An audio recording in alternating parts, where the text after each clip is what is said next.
in the Olympics, Imane Khelif. I don't want to talk. That's just, yeah. That to me was just Imane Khelif and all of that. There was so much that was said and so much uneducation. No one knows. Who really knows what happened?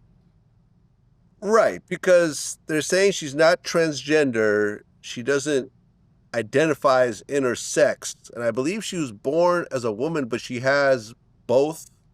But again, it's all speculation. Like, there's been No nothing. testing. Yeah, I see what you're saying. Zero where anybody has come forward and said, this is what it is, and this is the testing, and this is why this is allowed, right? It's all been people from both sides fighting with one another about what the truth is. And I truly don't understand in that whole scenario. If I was her, right, I would go and get that done and put it to get it done. Like, no, this is me. But maybe they've got somebody saying not to do that. I don't know, but it just seems to me it's just odd, really odd, that someone wins the gold medal and that you're not clearing her name. That's just weird. Right. And they're saying that she was born female, but there's no medical evidence that she has both XY chromosomes or elevated levels of testosterone. But I believe that she tested positive for too much testosterone at one point. And no matter how you look at it, she seems to have a clear biological advantage over other female boxers. And her winning the gold kind of didn't surprise anybody. No. Right? No, and the way she won it. Remember that one boxer just quit after like 5 seconds. She said, I'm not doing this. I'm not doing this. I've never been hit this hard before. And then they hold up these signs. And here's what I feel about that too, is because as a fighter, me, right? If I'm fighting and I'm in the ring and I'm fighting somebody, I know whether or not they're on test. I know whether or not they're cheating. It's what we know as fighters. We understand what capabilities are of people when you're in there fighting. And also within that world that you live in, you also know the rumors. You hear the things that happen in camps. You know.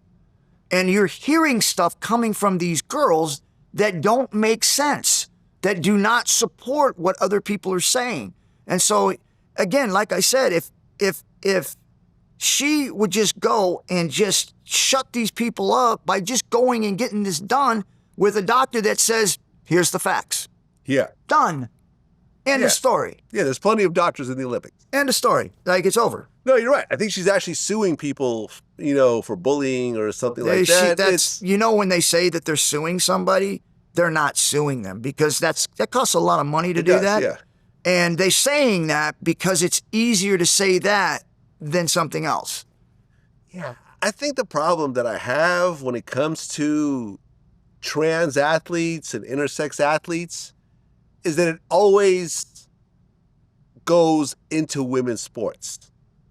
No one really have a problem if she decided to box with the men, right? Go for it. Right. If you had someone who was born a female and transitioned to a man and wanted to compete in swimming, I don't think anyone would have a problem with that. No. It's the other way around. Well, because it's a disadvantage. It's a disadvantage. And I think that that's what it comes down to. Even Caitlyn Jenner, a.k.a. Bruce Jenner, who's an Olympic athlete, even said that he doesn't agree with it. Right. She doesn't agree with it. I don't know. Whichever it is.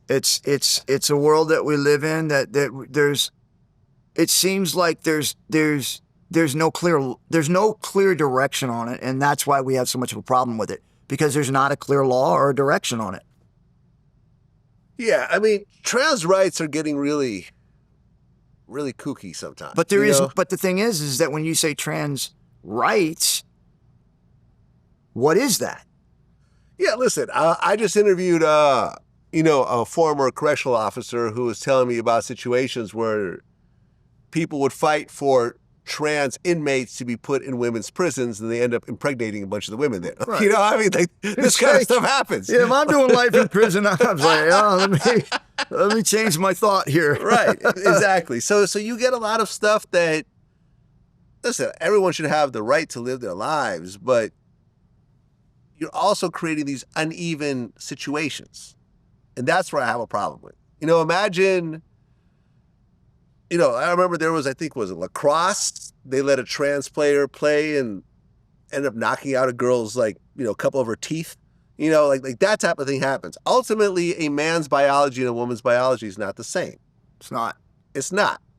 I remember talking, I forgot who it was, Marcel Swiley, where I said, do you ever see women being good enough to join the NBA? And he said, absolutely not. He said that even, like, for example, running, the fastest female runner is not as fast as the fastest high school runner. Right. Male. It's that much difference. It's that much of a difference. Right. The fastest woman ever to compete could potentially get beaten by a male high school runner. Yep. Let's not even talk about college. Let's not talk about the Olympics. Like, it's just uneven, but people just want to cover their eyes and say, no, it's all even. Just pretend it's not here. And a reason that that's happening is because we have no clear leadership in that. Basically just laying down the law in what it is. Yeah. Because everybody's going to have an opinion on it. Everybody's going to believe what their opinion is right. But the one glaring thing in this is that it's dangerous to mix a woman in a man's physical sport. Yes.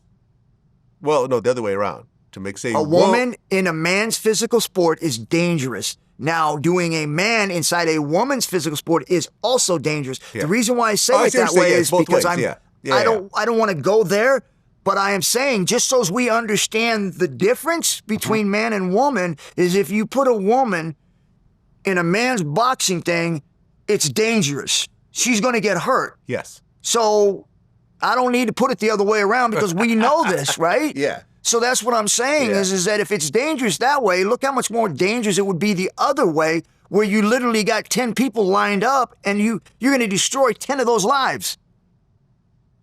Yeah, I mean, look, Imane won the gold medal, and everyone expected her to win the gold medal. And like, put there's her whole no competition, life really. behind it. Everything they've done from the time they were 10 years old as a woman to compete in the Olympics has been stolen from them. Yeah.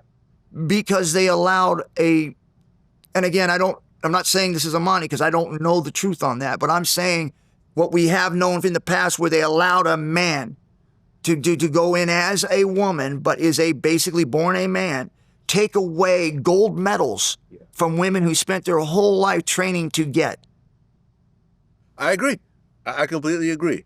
Now, I mentioned Rampage Jackson. You guys were supposed to have a fight at one point. He mentioned that too, and I mean, again, I'm sure it did, but I don't recall. Okay, yeah. Allegedly he was supposed to fight you, but... And he mentioned that when I was on his show, too. Yeah, someone offered him a bigger contract to do something else. Yeah, he said that. What do you think would have happened? Well, at that time, I mean, he was definitely a big puncher and a very strong individual, but very, very inexperienced on the ground. As time went on, I thought he became very competitive. But that early on, I would have beaten him, no question, just because of his lack of experience on the ground.